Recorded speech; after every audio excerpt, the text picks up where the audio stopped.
खबर उत्तर प्रदेश के बलिया के सलेमपुर लोकसभा सीट से 2 बार से लगातार बीजेपी से सांसद रहे रविंद्र कुशवाहा ने खोला अपने हार का राज। कहा, पार्टी के अंदर भीतर घात।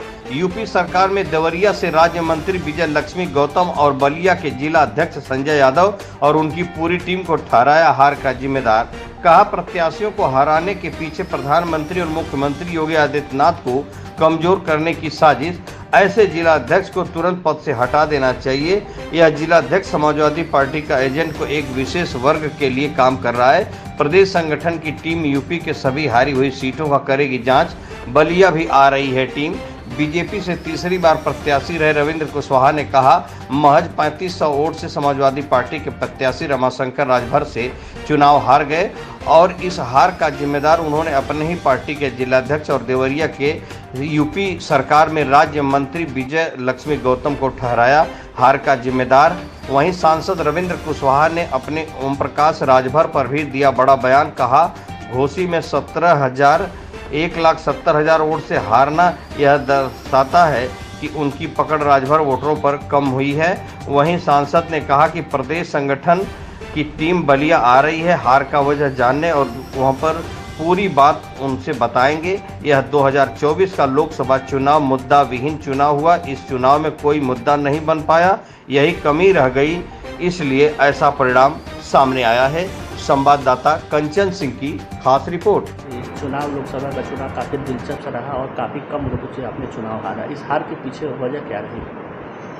हार के पीछे खास करके हमारे 3 विधानसभा सिकंदरपुर, बांसडीह और बेलथरा रोड और वहाँ का जिलाध्यक्ष संजय यादव शुरू से मेरे खिलाफ कार्यकर्ताओं को भड़काने में लगा हुआ था और सभी मंडल अध्यक्षों को बराबर निर्देशित करता था कि भारतीय जनता पार्टी को वोट नहीं करना है, रविंद्र कुशवाहा को चुनाव हराना है। और इसी अभियान में शुरू से अंत तक लगा रहा। हमारे सलेमपुर में यहाँ पर प्रदेश सरकार की राज्य मंत्री है विजय लक्ष्मी गौतम। ये एक दिन भी प्रचार करने के लिए सलेमपुर में कहीं नहीं निकली और अपने लोगों को लगा करके सुनियोजित तरीके से मेरा विरोध कराया और विरोध करा के हर बूथ पर जहाँ पर उसके कुछ लोग हैं उन लोगों ने हराने का काम किया। तो हम समझते हैं कि 3500 मात्र 3500 से जो मेरी हार हुई है इसके पीछे बलिया के जिलाध्यक्ष संजय यादव और सलेमपुर की विजय लक्ष्मी गौतम जो राज्य मंत्री है इनका हाथ है। और जिलाध्यक्ष की पूरी टीम जिलाध्यक्ष की लगी थी कि हराने के लिए। और इस तरह से हम जब विश्लेषण करते हैं हम लोग देखते हैं कि शुरू से अंत तक जनता ने मेरा साथ दिया और भारतीय जनता पार्टी का जो सामान्य कार्यकर्ता है, हमारा जो बूथ अध्यक्ष है, हमारे जो नेता हैं, वो हर बूथों पर बहुत लड़ाई लड़े हैं और इनके भड़काने के बावजूद जिस तरीके से नेट टू नेट लड़ाई हुई है और अंतिम समय पर जा कर के हम 3500 से चुनाव हारे हैं। तो जिस तरह से जनता ने मेरा साथ दिया, कार्यकर्ताओं ने साथ दिया, हम उनका आभार व्यक्त करते हैं और उनको आश्वस्त भी करना चाहते हैं कि मैं आपके बीच हूँ, आपके सुख दुख में निरंतर आपके साथ हूँ। कहीं कोई ज़रूरत पड़ती है मैं आपके पास निरंतर मिलता रहूँगा और जो भी काम है विकास के काम रुकेंगे नहीं। सलेमपुर के विकास का जो हम लोगों ने नींव रखी है वो विकास के काम सारे पूरे होंगे।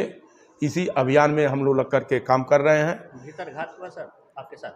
भीतर घात तो मैं तो सीधा मैं बोल रहा हूँ ना कि अब भीतर घात नहीं कर रही है।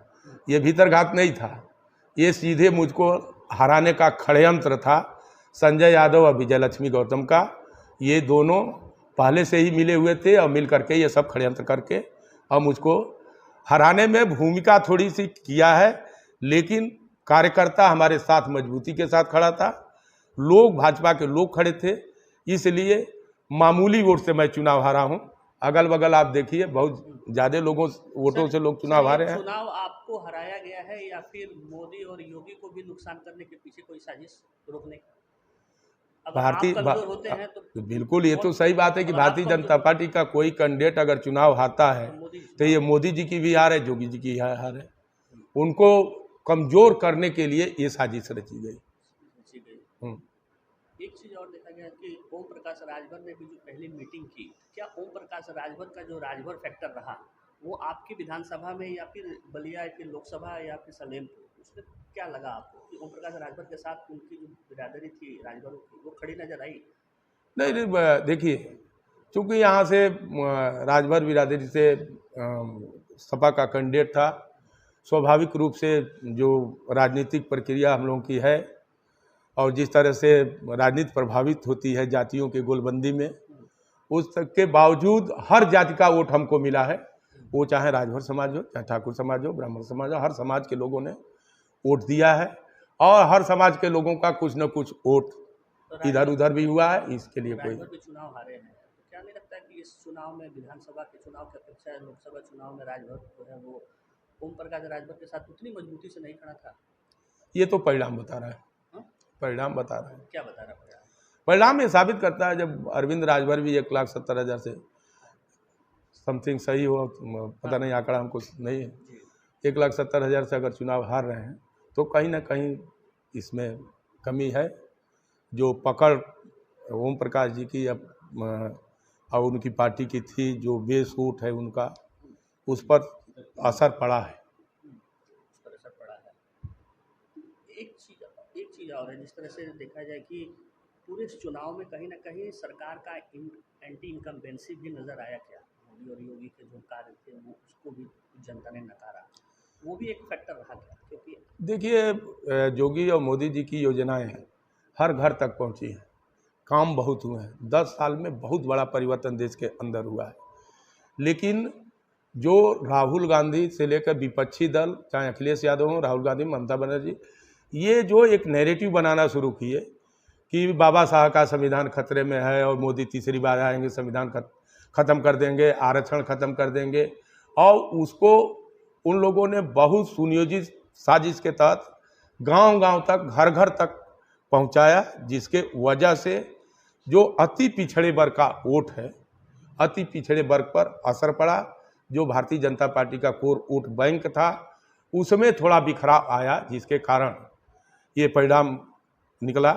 और दूसरी चीज़ यह है कि उत्तर प्रदेश हो या चाहे देश हो, इस बार का चुनाव में कोई बहुत बड़ा मुद्दा जनता के बीच नहीं था जिस पर क्रिया प्रतिक्रिया होती।